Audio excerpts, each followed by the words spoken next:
The energy transition from coal to renewables is inevitable. I think there has been a little bit of an ideological shift in the mindset as it relates to green energy. Reuse of mine lands and repurposing mine lands for renewable energy just makes a lot of sense.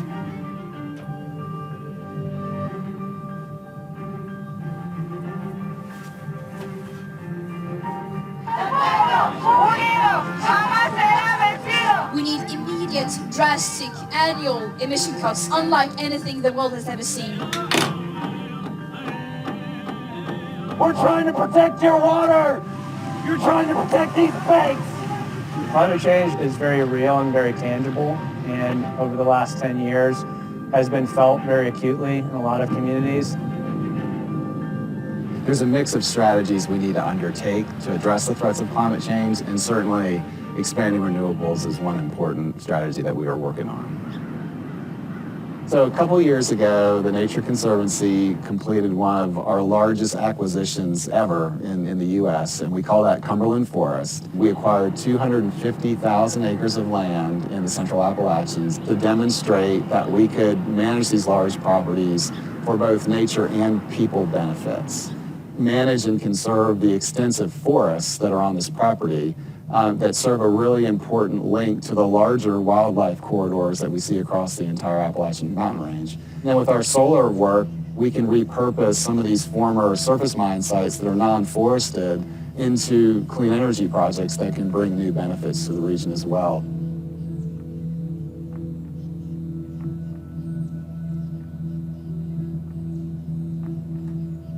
We are at the Elizabeth Mine Superfund site. It is an abandoned mine site. It was a site that had operated for well over a century, from the early 1820s up until 1958 when it closed.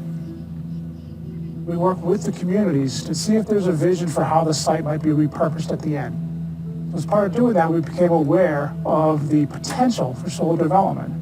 We were able to design that cover system to achieve our objectives, protect the streams, but also leave a cover system that is compatible with solar, and it's producing energy, green energy. It's put back into another form of productive use that generates jobs, taxes, benefits to the community.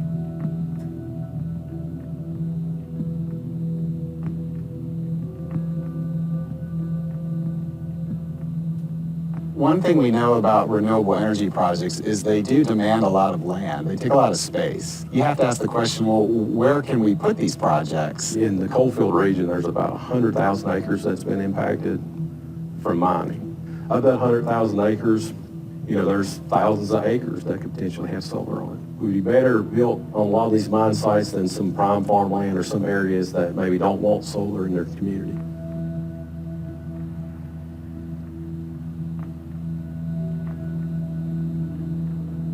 We're going to put the miners back to work. We're going to put the miners back to work.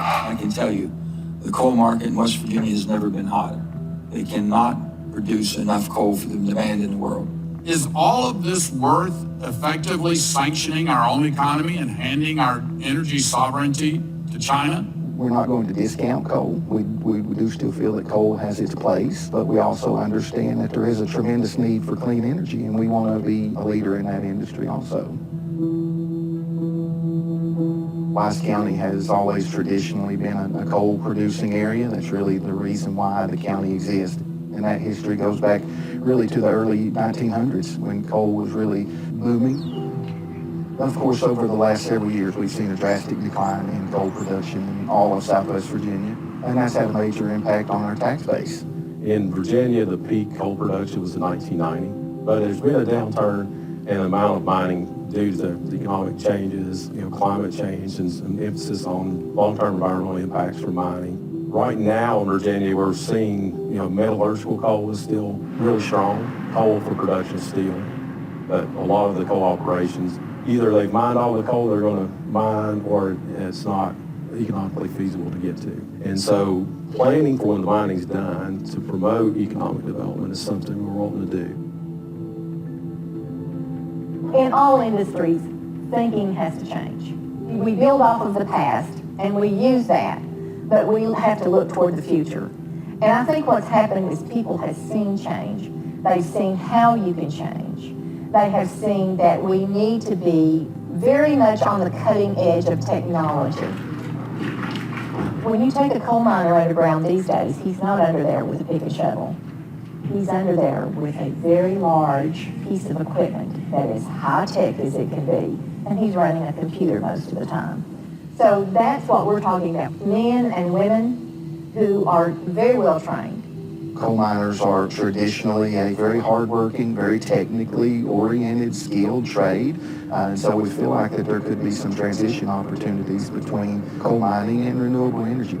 We understand that job creation and from a long-term perspective may not be that great with solar installations, but we also do know that on the front end of these types of projects, there's going to be construction needs, there's going to be engineering needs.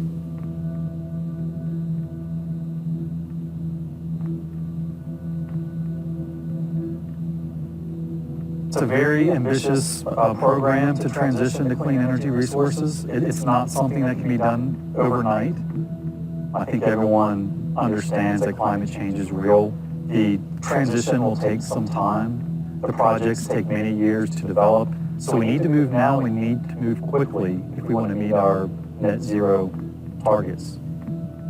There are about 250,000 Americans working in solar today. To achieve a decarbonized electric grid by 2035, which is President Biden's goal, that would add another 1 million jobs to the solar economy. And we'll lean on local workers to help build those. So it's an opportunity for those coal miners to continue to participate in energy production, but just in a different way.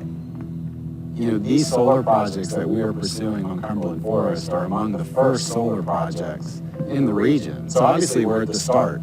We hope that these can help serve as a model for not just Southwest Virginia, but the wider Central Appalachian region in terms of how to do solar right in the coal fields. We're very proud to be an energy producing community. This is helping us to reimagine how we produce energy. So we're still able to say